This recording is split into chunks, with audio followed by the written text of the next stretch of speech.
Enrique Norte se caracteriza por hacer uso de la modernidad sin hacer a un lado la tradición.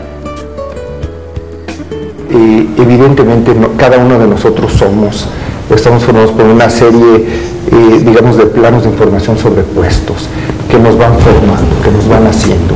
O sea, yo nací en la Ciudad de México, crecí en México, pasé la mitad de mi vida ahora, la he pasado en México sin salir. Bueno, curioso, yo nunca había salido de México hasta que yo tuve 18 años, ¿no? O sea, nunca había dejado el país, por ejemplo. O sea, yo absorbí todo lo que para mí era México, México ciudad, México país. O sea, yo no dudo de ninguna manera que nuestras luces, nuestras texturas, nuestra riqueza, la quieras ver como la quieras ver, evidentemente tiene un importantísimo impacto en mí y por lo tanto en el trabajo que yo hago, ¿no? Yo también lo he recibido de muchos, ¿no? Que muchos críticos internacionales logran detectar, claro, es más fácil ver esto desde fuera, ¿no? Logran detectar ciertos matices que a pesar de que nosotros, y yo lo creo, estamos haciendo una arquitectura que utiliza un lenguaje moderno, tiene ciertas tonalidades que tienen que ver con ciertas condiciones que podemos llamar México, ¿no? Eso por un lado. Por otro lado, y yo siempre lo he dicho y siempre lo he defendido, que la arquitectura como disciplina tiene que tener una condición específica de un lugar. Entonces, la mayor parte de nuestra obra es obra construida en México.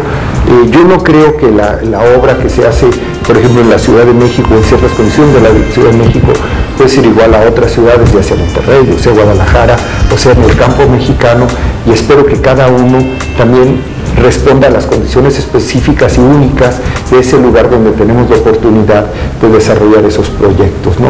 Entonces, mientras eso sea así, pues tendrá seguramente esa mexicanidad. Ahora, también espero que los proyectos que estamos haciendo en otros lugares del mundo también tengan esa localidad que los refiere al sitio específico donde se están elaborando. Mira, la verdad es que en un principio no hubo nunca esa intención, ¿no? Pero por lo mismo, ¿no? Y ahora que yo lo veo retrospectivamente, hay varias condiciones que un poco me llevaron a esto, ¿no?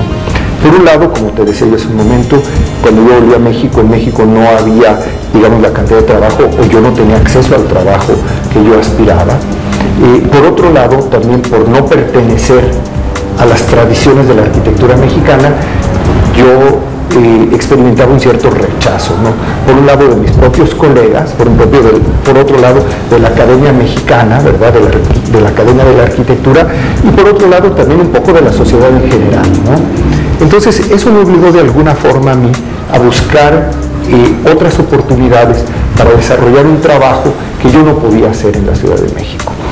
O en el país, ¿no? Por otro lado, también al mismo tiempo, vale la pena decir que, y esto tú lo sabes, yo siempre he tenido un enorme interés por la academia.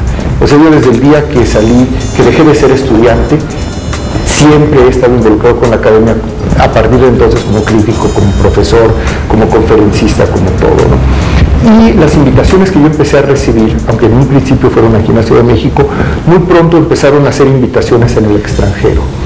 Y así fue primero a dar una conferencia, un pequeño curso, eso se fue transformando en ciertas cátedras de alguna importancia, hasta que llegó el momento que yo me vi en la oportunidad de aceptar posiciones mucho más permanentes y mucho más prestigiosas que también vinieron del extranjero. Nunca pensé que esto se convertiría